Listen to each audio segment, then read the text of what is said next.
கரூர் விஷயத்தை பத்தி ஊருக்கே தெரியும். ஆனா போடு, விஜய் மேல பழிய போடு. என்னடா இவ்வளவு பெரிய ஒரு பழிய தூக்கி விஜய் மேல போட்டாலும் மக்கள் விஜய் கூடவே நிக்கிறாங்க. இது என்னடா அதிசயமா இருக்குது அப்படின்ட்டு அது ட்ரை பண்ணி பார்த்தாங்க. அது மக்கள் கிட்ட எடுபடல.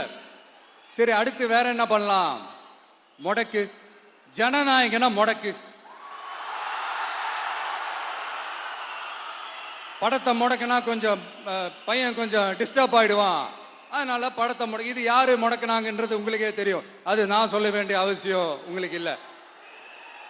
ஆனா இவனாடா இவன் படத்தை முடக்கினாலும் அவன் பாட்டுக்கு அதை கண்டுக்காம அவன் பாட்டுக்கு வேலையை பார்த்துட்டு போயிட்டே இருக்கான். அதுவும் எடுபடல. சரி, அடுத்து வேற என்ன பண்ணலாம்? போடு, SOPன்னு ஒண்ணு போடு.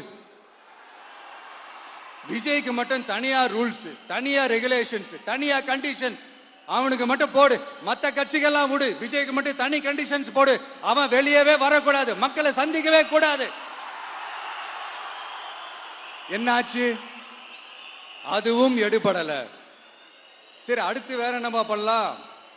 நம்மளை சுத்தி இருக்கிறவங்களை வச்சு, அதாவது இத்தனை வருஷமா வெயிட் பண்ணி இப்போ எலெக்ஷனுக்கு 30 நாளைக்கு முன்னாடி கரெக்டா அந்த டைம் பார்த்து ஒரு அவதூறு பரப்ப வேண்டியது. அது என்னன்னு உங்களுக்கே தெரியும். அதுவும் மக்கள் கிட்ட எடுபடல. அது மாதிரி எத்தனை சோதனைகள், எத்தனை வேதனைகள் நீங்க கொடுத்தாலும் இந்த திமுக நாளையோ இல்ல இந்த பாஜக நாளையோ இல்ல இந்த மற்ற பலர் நாளையோ இல்ல எந்த